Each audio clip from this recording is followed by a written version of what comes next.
오. 지금 영하 몇 도죠? 20도? 오. 20도. 온도하고 습도하고. 기본적으로 이걸 따라 연동되게 되니까 저희가 그 LED 센서들이 이렇게 그렇죠. 여기저기 설치가 돼 있어요. 전체 온도를. 실제 철도 차량 함량이 통째로 들어가는 이곳에서는 영하 40도에서 영상 60도까지의 다양한 기후 조건에 따른 성능 시험이 진행된다.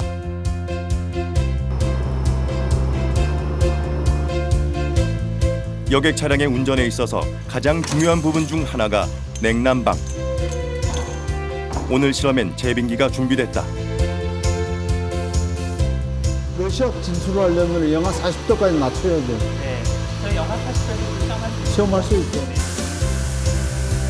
제빙기를 이용해 만들어진 인공 눈이 열차 곳곳에 뿌려지기 시작했다. 냉난방 성능이 불량하면 승객의 만족도가 크게 떨어지기 때문에 새 차량의 냉난방 성능 시험은 필수 코스다. 영하 20도에서의 냉방 시험. 많이 추우세요? 예. 아직까지도 코끝이 아직도 빨개. 별로 신경 안 안 쓰고. 그동안 해외에서 수행해야 했던 환경 시험을 국내에서 가능할 수 있게 해준 효자 시스템. 이러나가더라고요. 분야별 진행 상황과 실험 결과를 꼼꼼하게 체크하는 것도 후배들을 이끌어가야 하는 그가 해야 할 일이다. 어떤 프로젝트가 시작이 되기 전에는 외부로부터 어떤 의뢰가 들어오면은 저한테 이제 먼저 보고를 하는 거죠. 해가지고 이 프로젝트를 이렇게 언제부터 언제까지 얼마의 예산을 가지고 진행을 하려고 한다. 그다음에 끝나면은 이제 끝났을 때 결과하고 어떻게 진행이 되었다는 것은 또 이제 연구자들이 또 보고를 하는 거고, 어떤 문제가 있었는지 없었는지 그런 부분들까지. 시간을 분단위로 쪼개 쓰는 김기환 수석연구원. 이번엔 연구원 안에 있는 선로를 찾았다. 전차선을 이용하지 않고 무선으로 전기를 받을 수 있는 기술을 시험하기 위해서다. 아니 이게 필요가 있어 없어? 림이요? 네. 필요 있습니다. 이거. 아니 림은 어차피 움직이기 위해 가지고 그렇죠. 전차선에 테스트를 하기 위해 가지고 림은 필요한 거잖아. 그렇죠. 지금 400km 시험 중이죠. 그렇지. 함께 머리를 맞대 현안을 공유하고 현장의 목소리를 듣기 위해 발로 뛰는 김기환 수석연구원. 그렇죠. 좀 400. 그러니까 지금은 이와 같이 전기를 이런 전차선이라는 게 이제 통해 가지고 이제 전기를 받는데, 그걸 땅에서부터 이제 곧바로 비접촉식으로 받으려고 그걸 이제 테스트하기 위해 가지고 어디 선로가 가장 좋은지를 테스트 구간을 지금 정하려고 지금 여기 나온 거예요. 150m 정도는 더 나올 수 있는가 봐. 그럼 150m까지 갈 필요 없이 저 끝에서만 스톱하더라도 저쪽에서 잡으면은 300m는 될 거잖아요. 근데 차가 조성이 상사가 아닌 코치가 되려 한다는 김기환 수석연구원. 그가 이렇게 현장을 뛰는 데는 나름의 이유가 있다. 이렇게 보고 나서 이제 다시 들어가 가지고 우리가 봤던 것하고 그동안 생각했던 것을 다시 정리하는 계기가 될 수 있는 거죠. 그런 것들이 상당히 중요한가 봐요. 그렇죠. 당연히 그렇게 함으로 인한 어떤 실질적으로 하기 위한 하나의 프로세스예요. 그러니까 단계이죠. 그러한 단계를 정확하게 해야만 나중에 가가지고 돌이켜가지고 다시 또 되돌아오는 법이 없이 곧바로 한 번에 다 패스할 수 있는 방법. 그러니까 가장 시간을 단축할 수 있는 방법이지 않나라는 생각입니다. 제 나름대로 몸으로 터득한 거예요. 그는 이제 일선에서 물러나 전체를 책임지고 아우르는 위치에 있다. 가져가는 게 중요하다. 결국은 철도공사의 근본적인 연구 아이템은 어떻게 하면은 운영하는데 트러블 안 나게 제대로 빨리 조치를 취해가면서 하는 데의 문제에 초점을 맞춰야 되는 거지 않습니까? 트러블 슈팅을 어떤 이런 데이터를 기반으로 하시긴 하시되, 이는 계측된 거나 이런 것을 통해서 하시는 게 아니라 진짜 경험이 바탕된 데이터를 가지고 풀어나가시는 일이라는 거예요. 저는 한번 오랜 현장 경험에서 나온 비법과 지식을 어떻게든 전달하고 싶은 그다. 생각이 굉장히 많아요. 노하우를 남들한테 이렇게 쉽게 공개하세요? 그거 노하우를 받을 때도 나도 국가로부터 예산을 받고 그러한 노하우를 다른 사람들한테 전파하기 위해 가지고 배웠던 거니까 당연히 내가 가지고 있는 자료, 지식은 누구든지 예? 우리나라 우리 후배들한테는 누구든지 다 줘야 되는 게 맞지 않나요? 그게 이제 또 수석 부장님의 또 생각이신군요. 그렇죠. 머릿속에 든 걸 빨리 다른 사람한테 전달을 해줘야 남 머릿속에 또 다른 걸 또 집어넣을 수가 있잖아요. 회의를 끝내자마자 그가 찾은 곳은 광명역. 부산에서 진행되는 해무 주행시험 테스트에 참여하기 위해서다.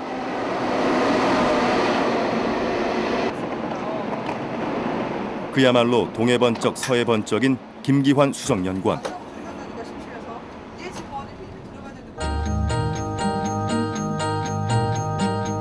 한국형 고속철 사업의 총책임자로 참여해 만들어낸 소중한 결과물, 꿈의 고속열차 해무. 자식을 만나러 가는 것처럼 설레는 그다. 엔지니어나 기술자 입장에서 쳐다보면은 우리나라에서도 아주 빠르게 고속철도 기술이 뭐 선진국이 못지않게 따라가고 있다고 하는 것은 사실상 기분 좋은 일이고 그리고 뭐 우리도 이제 남들에게 고속철도에서만큼은 뒤처지지 않게끔 할 수 있다는 어떤 자부감, 자부심 같은 것도 생겼지 않나라는 생각을 가지고 있습니다. 1899년 경인선 위로 대한민국 첫 기차가 달렸다. 한국철도의 역사가 시작되는 순간이었다. 1973년 전기기관차의 등장으로 철도의 역사는 새롭게 시작됐다. 그리고 2004년 또 한 번의 철도 혁명이 일어났다. 우리나라 첫 고속열차인 KTX에 이어 국내 기술로 만들어낸 고속열차 KTX 산천까지 개통된 것이다. 하지만 탄탄대로일 것만 같았던 고속철의 진화에도 위기가 닥쳐왔다. 2009년 말부터 2010년도 이 사이에 KTX 산천이 이제 처음으로 운행이 되고 나서 이제 고장에 의해 가지고 이렇게 열차가 멈추고 함으로 인해 가지고 언론에서 이제 굉장히 많이 떠들었었죠. 아마 거의 전수 조사를 한 개가 부품이 고장이 나면은 전체 차량에 대해 가지고 동일한 부분에 대해 가지고 처음부터 다시 재검토해 나가는 형태로 다시 재조사를 하는 형태로 진행을 했었습니다. 좀 더 다이나믹하게, 좀 더 빨리 우리 기술로 되었기 때문에, 만들었기 때문에 빨리 적용을 하는 과정에서도 좀 더 어려움은 있었지 않나라는 생각이지만 연구 개발을 하는 입장에서는 굉장히 좋은 경험이 됐었고, 그때 그러한 부분들 때문에 우리가 그 다음 프로젝트에서는 반영한 부분도 많이 생겼기 때문에 저는 개인적으로 한 번 정도는 겪어봤었어야 되는 였었지 않나라는 생각도 많이 가지고 있어요. 출발한 지 2시간여 만에 부산에 도착했다. 도착하자마자 고속철도 차량기지를 찾은 김기환 수석연구원. 곧바로 해무에 탑승한다. 한번 보자. 야, 아직도 28,000km야. 야, 이거 언제 올라가냐? 보통 우리가 일주일에 한 2,000km 뛰니까 뛸 수 있는 주는 10주에서 15주 사이일 것 같거든요. 4, 5만, 올해 5만까지만 뛰면은 한 4만 정도만 뛰도 내년에 한 2만 정도 더 뛰면은 6만 정도는 그러면 되겠다. 한 1년 정도 더 남으니까. 기존에 운행되던 KTX나 KTX 산천은 맨 앞과 뒤의 동력차가 차량 전체를 끄는 동력 집중 방식이었다면 해무는 모든 동력기기를 차체 밑으로 분산 배치한 동력 분산형이라는 게 특징. 이런 이유로 기존 방식에 비해 효율이 높고 빠른 가감속이 가능하게 된 것이다. 객실은 좌석 공간이 확대되고 좌석마다 조명등과 LCD 모니터도 설치됐다. 그야말로 많은 IT 기술이 적용된 스마트 고속열차. 그것이 바로 해무인 것이다. 브라질도 그렇고 터키도 그렇고 동력 분산형을 선호를 하는데 왜 한국에서는 동력 분산형을 못 만드느냐라고 얘기했을 때 가장 우리가 곤란하게 답변을 했고요. 특히 그 사람들한테는 이 동력 집중식도 아주 좋은 열차이니까 이걸 사라고 까지 설득을 한 적이 있었는데, 근데 이제는 우리나라도 동력 집중식이든 동력 분산식이든 고속 열차에 대한 기술은 이제는 다 가지고 있다고 저는 판단을 하고 있습니다. 이렇게 되면은 전 세계의 어떠한 고속철도 시장에도 이제는 충분히 나아갈 수 있는 어떤 경쟁력은 충분히 갖추었다고 생각이 들고요.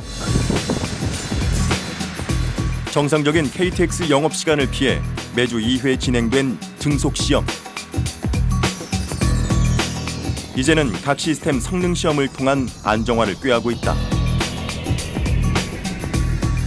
실험 운행 과정은 1분 1초가 긴장의 연속. 트렌드는 이와 같은 형태에서 트렌드를 볼 수가 있는 거야. 이것도 매스도 안 고쳐. 이건 온도니까 그대로고.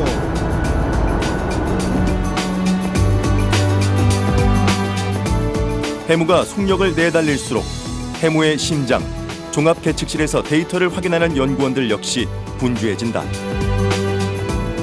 차에는 약 570개의 측정 포인트에서 다 값들이 다 올라오고 있습니다. 그 값들을 여기에서 이 화면을 통해 가지고 다 모니터링하고 체크를 하고 있는 곳이 되겠습니다. 이 화면만 여기서 저기까지 저 화면만 쳐다보면은 거의 다 이 차량의 상태를 다 볼 수가 있는 거죠. 예를 들어 가지고 뭐 대차나 차체의 진동이라든지 그다음에 각종 기기의 온도라든지 뭐 이런 것들을 다 여기에서 다 체크를 다 하고 볼 수가 있는 거죠. 작년 5월 출고해 시운전을 시작한 지 10개월 만인 지난 3월. 총 138회의 최고속도 증속시험 결과 시속 300km대를 넘어 400km대를 돌파했다. KTX보다도 초당 34m나 빠르고 보잉 737 여객기의 이륙 속도인 초당 86m보다도 훨씬 빠른 차세대 고속열차 해무. 이 모든 기술이 우리 손에서 만들어졌다. 지금 서울에서 부산까지 420km입니다. 420km를 우리가 350 이상 왜 가느냐.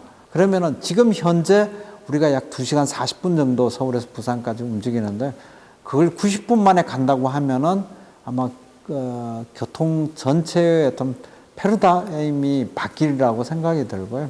앞으로 전 세계 시장을 타겟으로 할 때는 우리가 이 정도의 기술을 가지고 있다는 것은 충분히 시장 선점을 하는 데 있어 가지고 중요한 팩터라고 저는 생각을 하고 있습니다.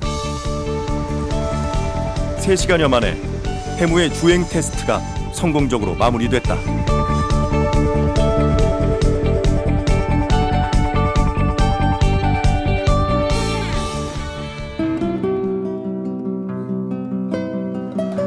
여보, 나왔어요. 아유, 배고프겠다 진짜.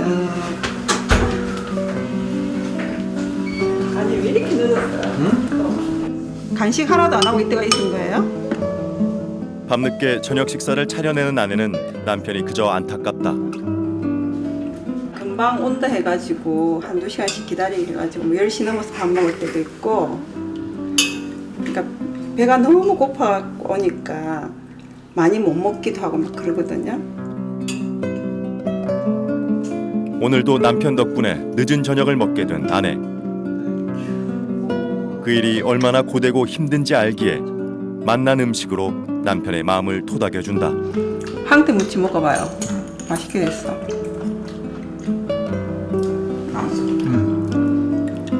나 이러면은 올리지 말래니까 이걸 왜 밥 위에다 올리면. 아내의 따뜻한 미소는 그에게 효과 만점의 피로 회복제다. 김기환 씨에게 아내는 아무것도 없던 시절에도 자신을 사랑해주고 아껴준 든든한 버팀목이었다. 가난한 유학생의 아내가 되어 낯선 독일에서의 생활을 시작한 그녀. 그녀는 남편이 가장이라는 무게에 짓눌리지 않길 바랬다.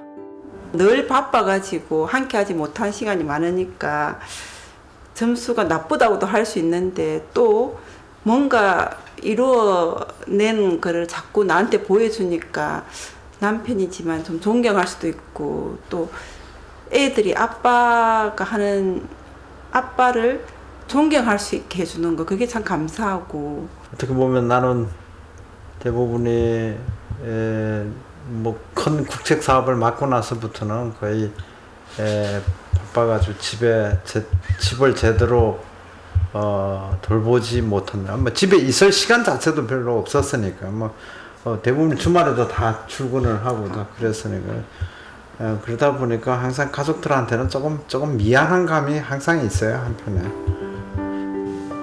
서로를 인생 최고의 선택이자 운명이라 말하는 두 사람. 그들의 밤은 그렇게 깊어갔다.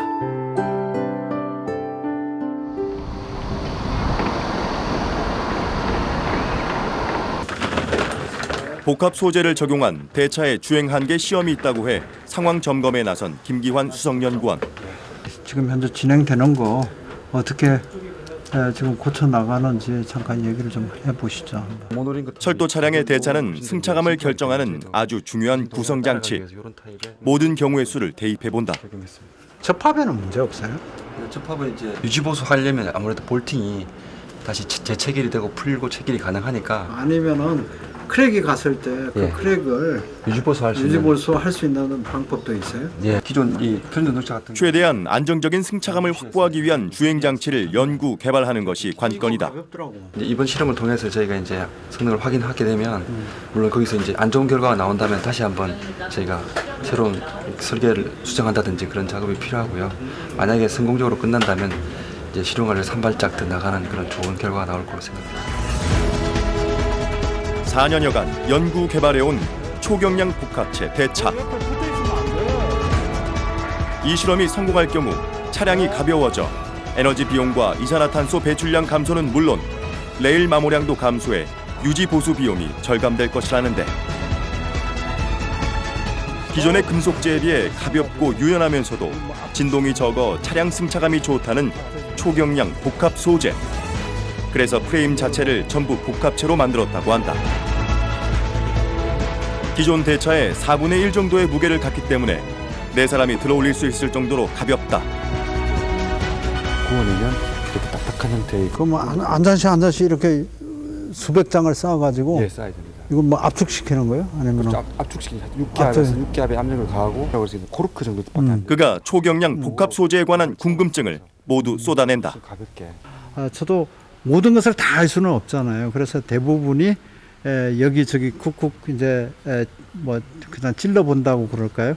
그렇게 이제 얘기를 해보고 이 사람이 정말 하고자 하는 열의와 열정과 그다음에 의지가 있다라고 판단이 들면은 그때는 우리가 과제로 선정을 하더라도 아무 문제 없이 잘 뭐 최종적으로 성공적으로 끌고 갈 수 있다고 저는 생각을 하고 있습니다. 그런 부분에 있어서 저는 가장 주안점을 두고서 평가를 하거나 판단을 하고 있는 거죠.